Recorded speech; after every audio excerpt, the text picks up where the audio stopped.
en route. You sure? Yep, I got it. I'm just trying to keep her, making sure her back stays straight. Did she get hit or just ran over her? You'll have to ask this lady. Just moving my garbage cans. I didn't know she was. Oh my God. I'll take it. She's got Oh, my baby. injury to her head as well. Right back here. All right, y'all, today is one of those calls that hits different because it involves a little kid and a vehicle. And if you have ever been around law enforcement long enough, you already know these scenes get loud fast and they get emotional even faster. What I want to do here is stay locked in on what the officers are dealing with in real time. The pressure to control a chaotic scene, the need to get clean information from people who are shaken, the balance between compassion and the job that still has to get done. And this topic matters right now because we have seen multiple cases lately where kids end up in the street in a split second. Long Beach, Pittsburgh, New York. Different cities, same nightmare. A moment of inattention and a driver who may not even see the child until it is too late.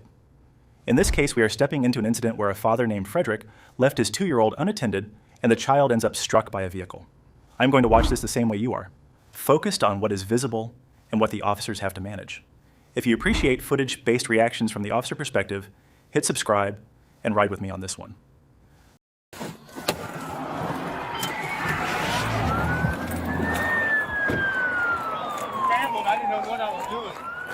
Her feet got ran over. Her feet got ran over? Yes. Okay. We were just about to take her. Okay. Give me 1 second.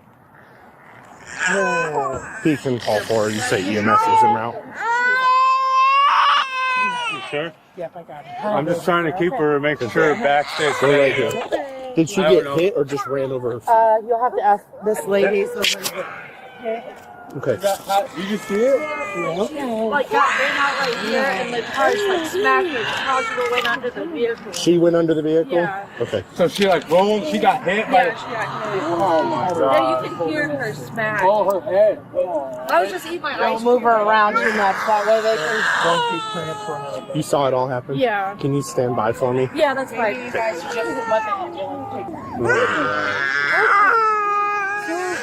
I was literally just moving my garbage cans. I didn't know she was. Oh my God. I'll take it.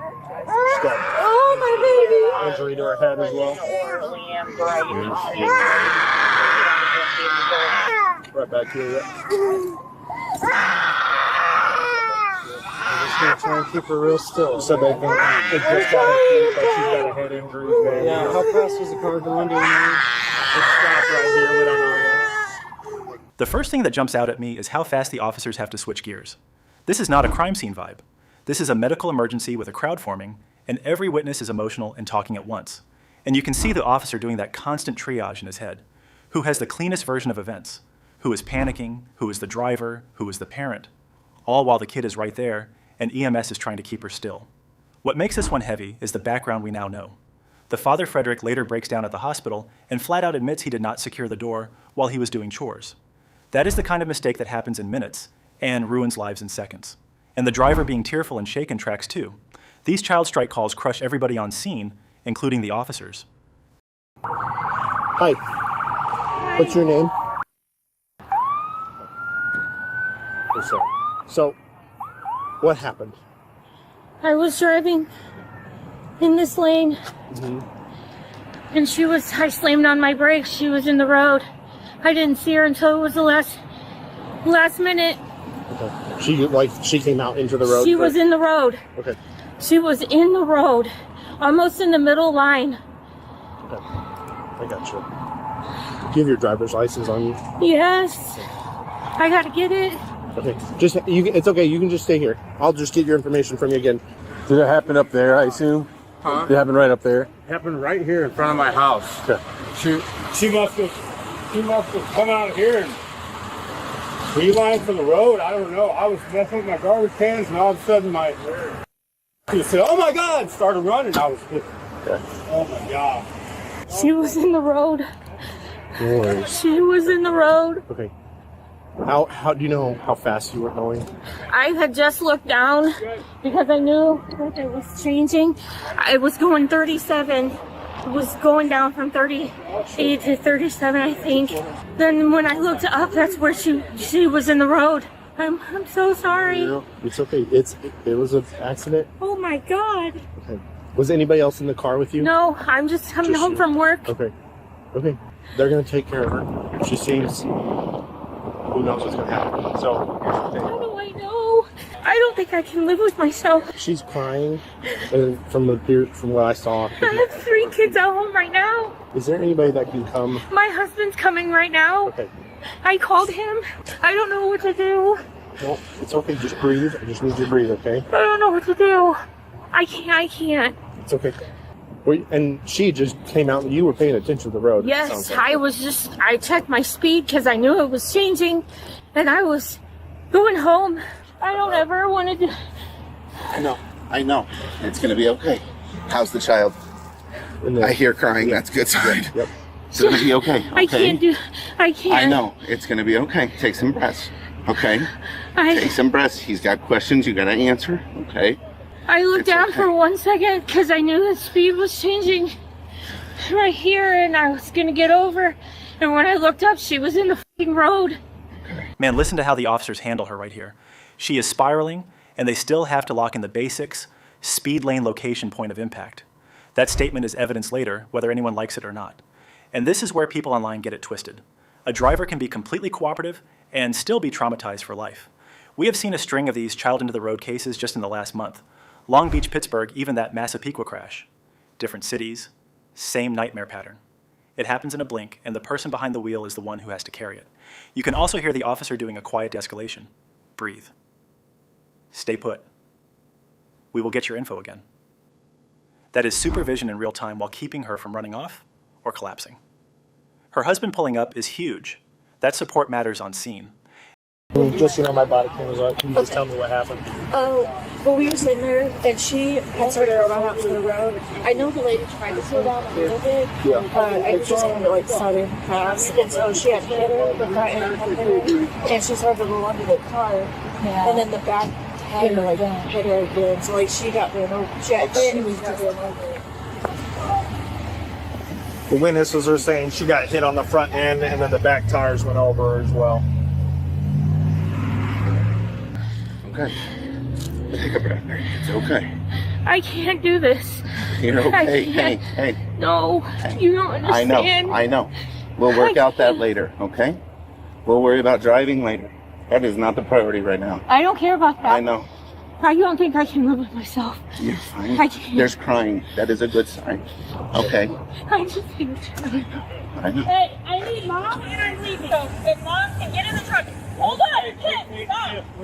Just go. We'll get her there. Just go in, yeah. Get the front seat, get buckled up, okay? Just sit here 5-10 minutes waiting. I looked up and there she was. Okay.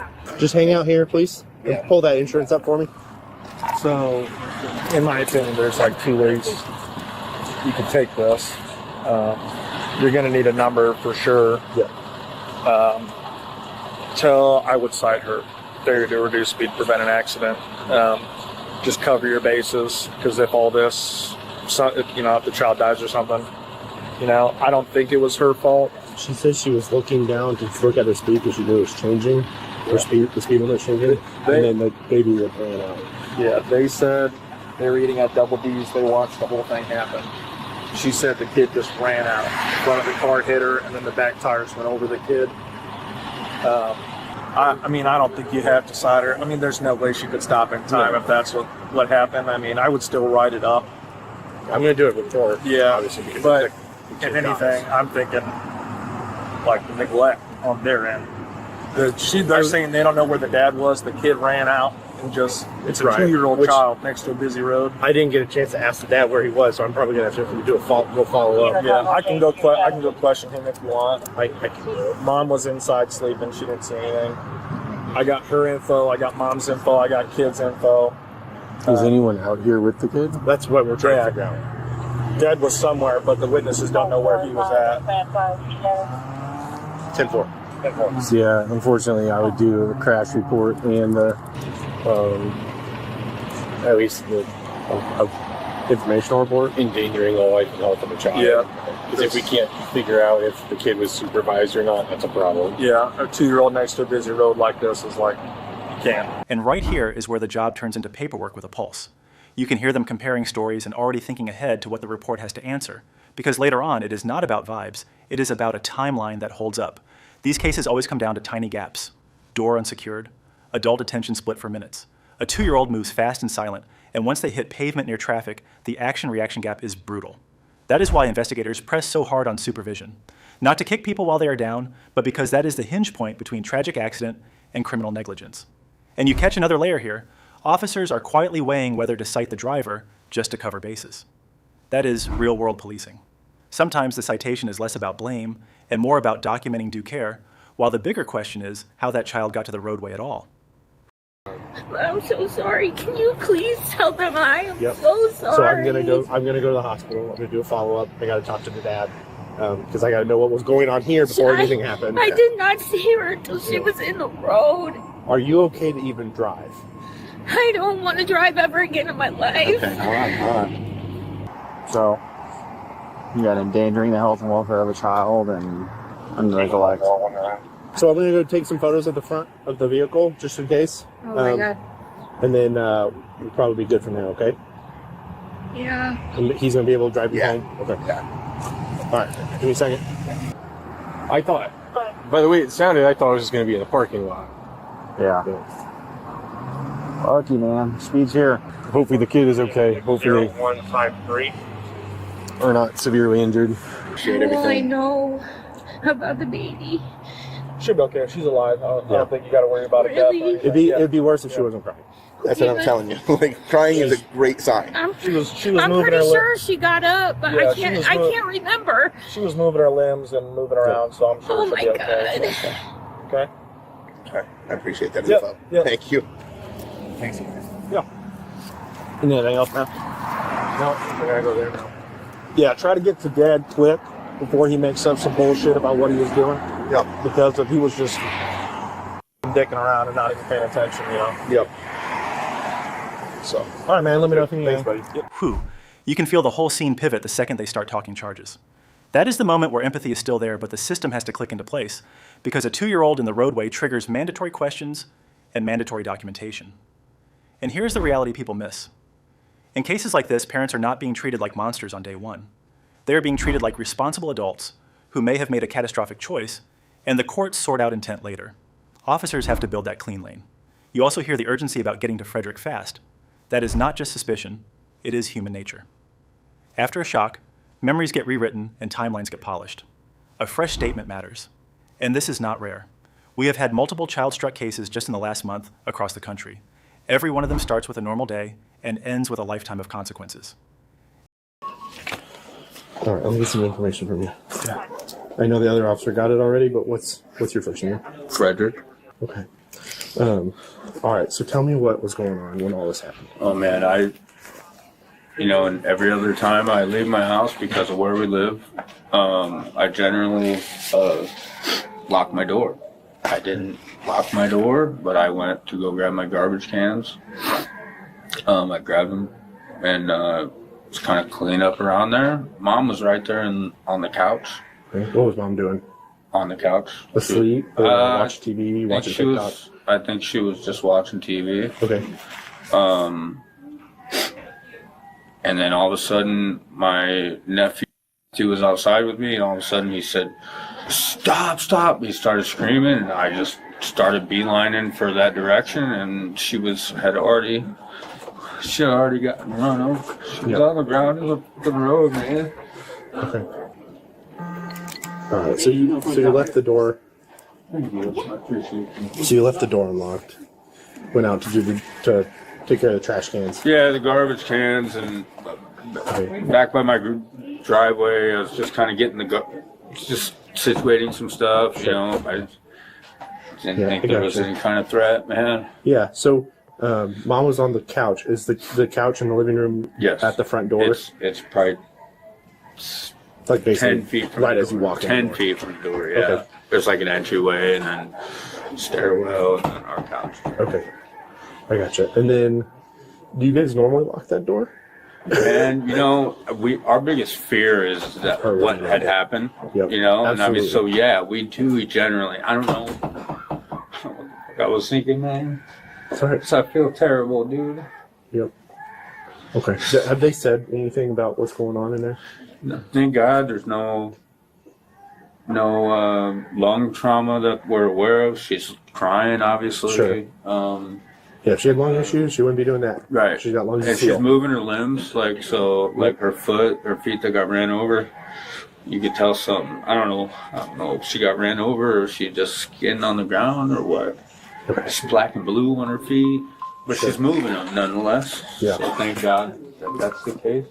So just with the nature of this incident, I do have to issue a court date for endangering the life of a child. Leaving the door open.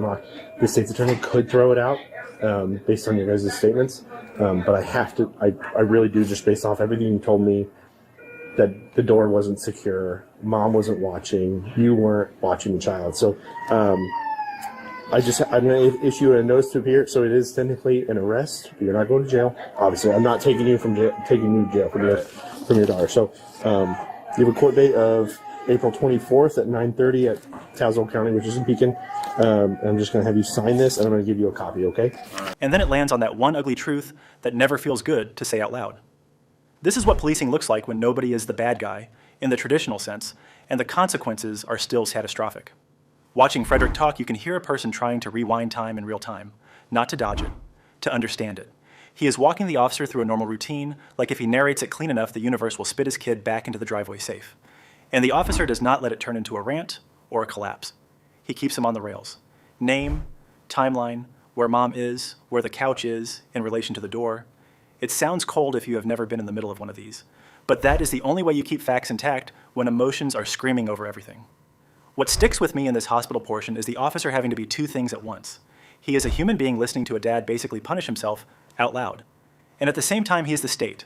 He is the paperwork that follows the child for years. He is the objective record that prevents a messy tragedy from turning into a messy lie later. That is a heavy role to put on a person standing in a hallway with a family falling apart. And when he says he has to issue that notice to appear, you can feel how careful he is with his words. Not because he is trying to sell anything, because he knows exactly what that sentence does to a parent mentally. The kid is in a hospital bed, and now dad is hearing arrest and court date in the same breath. That is a recipe for someone to spiral. So the officer threads that needle. He explains what it is and what it is not. You are not going to jail tonight. You are not being ripped away from your child. But the system still has to mark this moment. That is what accountability looks like in real life. It is not viral rage. It is forms and signatures and a courtroom date sitting on your chest. There is another angle here that matters for the bigger picture. These cases show how law enforcement ends up being the bridge between public health and public safety. Because this is not just a crime scene, it is also a prevention failure. Doors, locks, sight lines, who is awake, who assumes the other adult has eyes on the kid. Officers are basically forced to document a chain of tiny decisions that on any other day would not matter at all. That documentation becomes the thing communities learn from later if they are willing to look at it honestly. And I keep thinking about the driver too, even though we are not staring at her in this clip. The research context on this specific incident makes it clear she is shaken and crying and cooperating. People love to pick teams online, parent versus driver. But the street does not care about your intent. A driver can be doing everything normally and still live with that image forever. A parent can love their kid more than anything and still have one gap in supervision that changes the entire family's life. The officers are the only ones in the middle who have to treat everyone with dignity while still building an accurate record. Going forward, here is what I hope viewers take from this without turning it into a comment section firing squad. If you are a caregiver, build layers, not vibes. Layers. A locked door is a layer. An alarm chime is a layer. A clear handoff between adults is a layer. If you are in a neighborhood with kids around, your speed and your scanning is a layer. None of it is perfect. But layers are what stop a 2-second mistake from becoming a trauma that never ends. And if you want another video that hits that same nerve from a different direction, I covered one where an officer ends up taking a mother into custody after a kid is left alone along the roadside. Different setting. Same sick feeling watching the adults realize the world does not pause just because you made a bad call. As always, keep it respectful down in the comments. Talk prevention. Talk accountability without turning it into cruelty. Because what you are watching here is not entertainment for the people living it. It is a reminder of how fast life can flip and how much weight ends up in an officer's hands when it does.